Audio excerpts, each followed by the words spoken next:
This has definitely got fictional horror movie vibes coming out of it. A story where a rich kid wants it all and isn't afraid to kill anyone and everyone who stands in his way is something that has probably graced our screens in previous years. Unfortunately, that isn't the case here. Welcome back to the Crime Labs channel.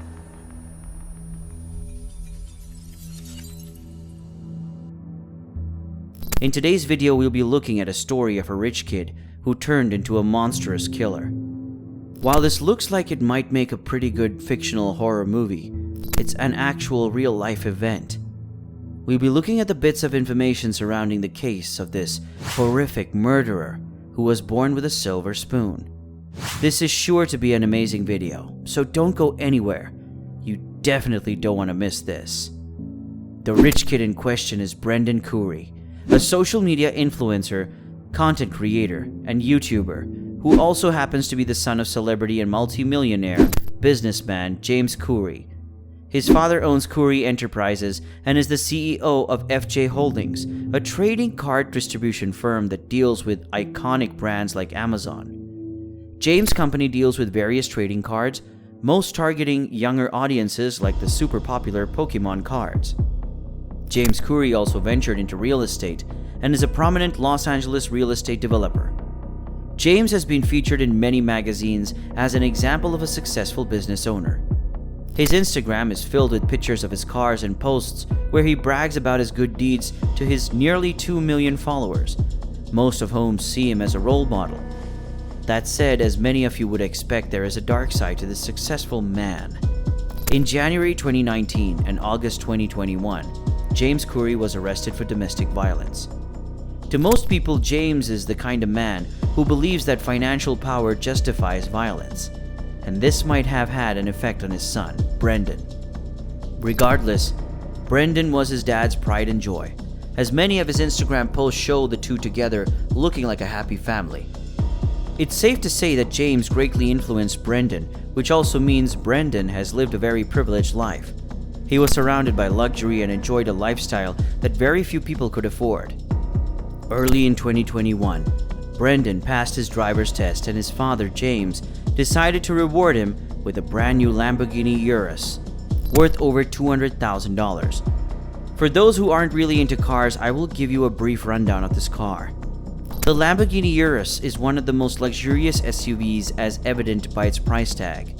This turbocharged SUV was built for speed and comfort, and it can go from 0 to 60 miles per hour in 3.1 seconds with a top speed of 190 miles per hour. While this luxurious SUV was built to show wealth and speed, it definitely wasn't built to be driven by a 17-year-old kid. Many of you would agree that this wasn't the best gift for a kid who had just learned how to drive. And as you can imagine, Brendan was probably ecstatic to push his Lamborghini's limits and see just what the supercar could achieve. After all, this was a 17-year-old boy who had just got his driver's license. So on February 17, 2021 at 5:15 p.m., Brendan took the car for a ride on Olympic Boulevard along with his girlfriend, who was probably just as excited as he was. Unlike him, 32-year-old Monique Munoz was on her way home from work at a hospital when the Lamborghini Urus SUV driven by Brendan ran a red light. Reports say Brendan had been racing another vehicle and swerving in and out of lanes at more than 100 miles per hour before he ran that red light and encountered Monique. Monique was working as a secretary and was just about to start law school. She definitely wasn't expecting any form of accident, especially one that would claim her life. Brendan crashed into Monique's Lexus car with his Lamborghini SUV, and she had to be cut free from the wreck, while Brendan only received minor medical attention after the incident. Unfortunately, the crash killed her, and Brendan was charged with vehicular manslaughter. Brendan's driving license was revoked while his father took full responsibility for the accident. His mother, Christine Roderick, cried as he pled guilty to negligent vehicular manslaughter charges in Inglewood Juvenile Court. This was mainly because she was against his father gifting him a car to mark his 17th birthday and him passing the driving test. Meanwhile, the public considers James a cold-hearted villain who is only concerned with his public image. This came as a result of the allegations that he spent money on clearing his online reputation. Apparently, James paid experts to flood articles from late 2020 to early 2021 that linked him to the case. After a backlash from people, he apologized to Monique's family through his Instagram page for employing a public relations agency to alter the accident's narrative. In April, Brendan pleaded guilty to manslaughter with high negligence, with the highest penalty of 9 months, and was ordered to the prison camp after his sentencing.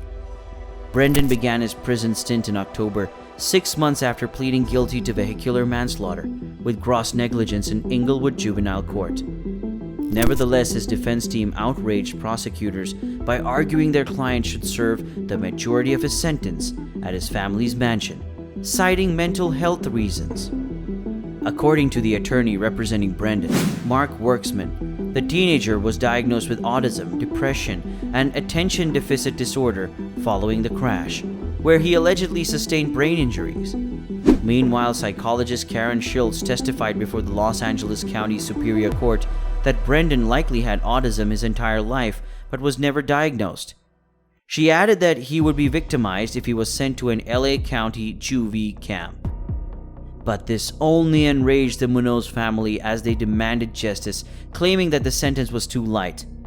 Munoz's cousin Cynthia Crespin told the court, "House arrest in a mansion is not punishment.